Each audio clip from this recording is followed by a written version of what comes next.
Call Lol Yahweh Ba'Shem Yahushai Ba'Shem HaKakodash. This is Malak Maganya, GMS Toronto 144, GMS Toronto 2, GMS Wisdom, and I'm now uploading on Odyssey. Okay, giving all praises, honor, and glory to Yahweh Ba'Shem Yahushai. I want to say also double honors to the apostles and elders who rule and teach well in spirit and in truth, and to the men and women in a time of prophecy. Okay, turning it up, hastening on to his coming. We're very close right now. Now, this quick little video here, I don't want to spend too much time on this, all right, because this is like a review. We've done stuff like this before, and as you can see, the character Joe Rogan here, right, and the title says Lost Technology of Pyramids.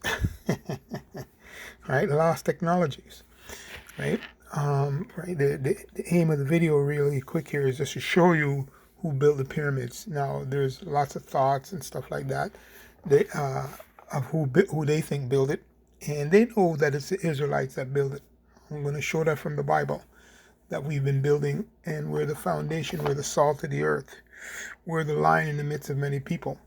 Okay, simply put, and all the former things are from Jacob, right? Jacob of the 12 tribes of Israel. Okay, all right. So Abraham, Isaac, and Jacob. All right, they build the foundations, and it tells you in Scripture that we continue to build.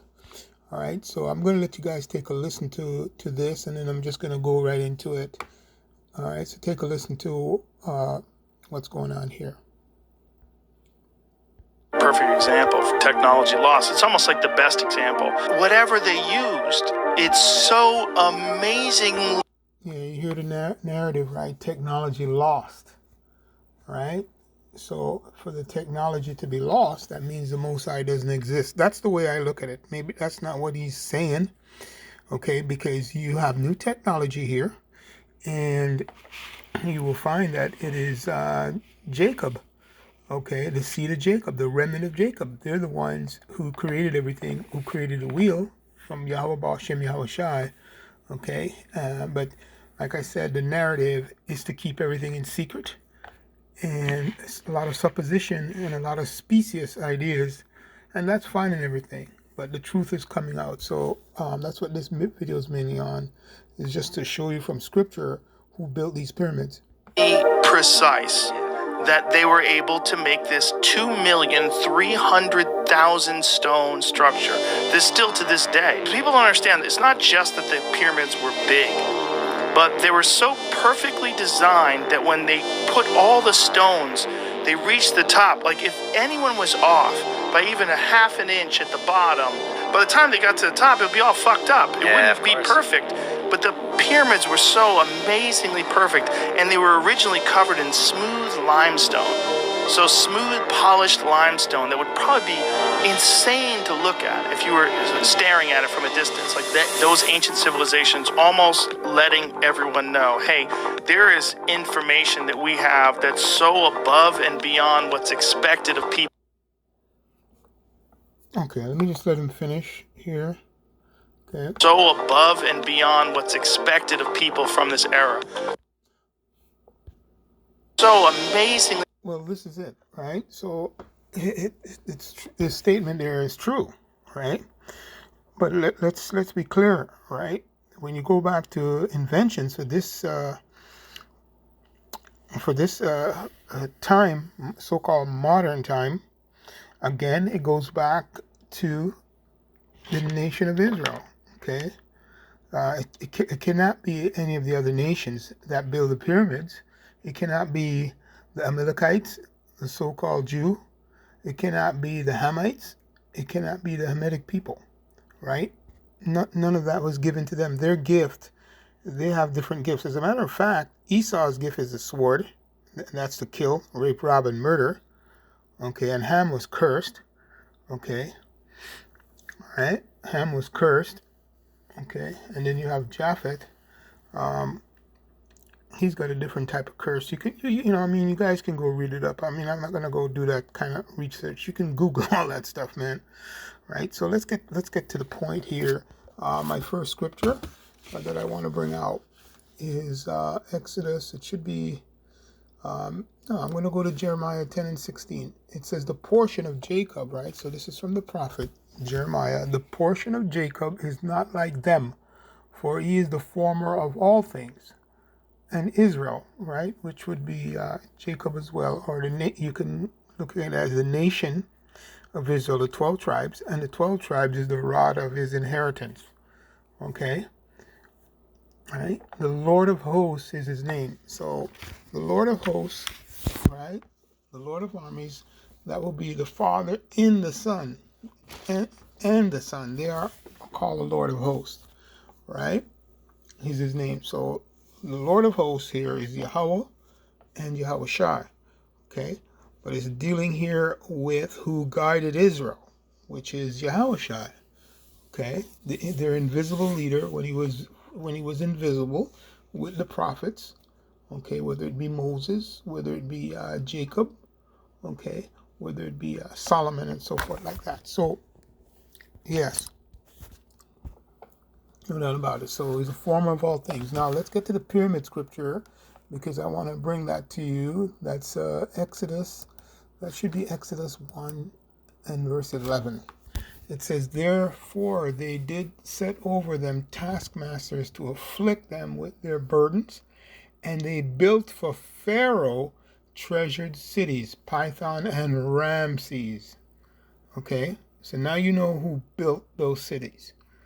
Okay, right? And if you're still jumping around up and down about it, right? Because you believe it's some alien from outer space, so to speak, some green men or whatnot. Of course, yeah, it's far out technology. It's from the Lord, right? From the Lord of hosts, the Lord of armies, okay, guided his seed, his chosen seed, the apple of his eye. And you nations out there, you're jealous as hell that it wasn't you, basically. Okay, simply put. So let's get to the next precept. Psalms 105, verse 13. I wanted to share that with you guys because it says, when they went from one nation to another nation and from one kingdom to another kingdom, they built it up. They built it up. Okay? No doubt about it. And Numbers 20 and 15 is another precept. Okay? Numbers 20 and 15. It says, our fathers went down into Egypt, and we have dealt in Egypt a long time. And the Egyptians vexed us. Right? They vexed us. All right? They vexed us. And it goes on to say, it vexed us and our fathers. Okay? So, we to this day, right? The new Egyptian is Esau. Okay? Being in Babylon today, America. And we built America. Okay? We made America great through slavery. It was through slavery. And so it was back then in ancient Egypt. And we're getting ready now to be delivered from this captivity. Okay? So while you guys are pretending like you don't know who built it, okay, and hide it in secret, the Joe Rogans of the world, or maybe he doesn't know. Let's say he doesn't know, right? Because he's propped up over there to do a work, to ask questions, right? He seemed to be sincere, but then again, I'm not going to let it pass him. So one more scripture I'm going to bring out in closing, right? Okay. Well, actually, you guys can probably just read, just for more record. This is more record than what we built. 1 Kings 9 and 19. Okay, and you're going to get to see one of our fathers, Solomon, how he built. Okay, he built Israel, built it up when he was there. It tells you the major cities, right, and other places in his kingdom, in the other places around the world he built up.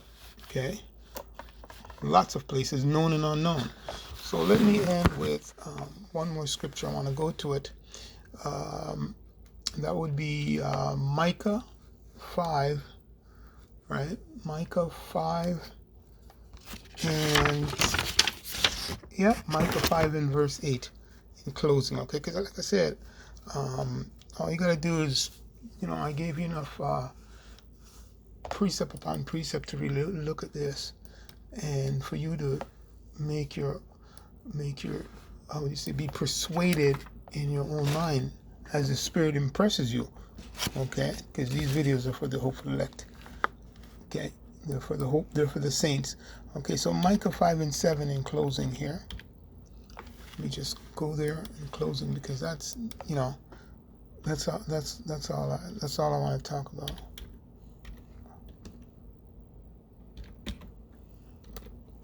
Okay, so it says Micah 5:7. I'll start at verse 7. Yeah. I'll go there and end off. The point is in verse 8. So it says in closing here, and the remnant of Jacob.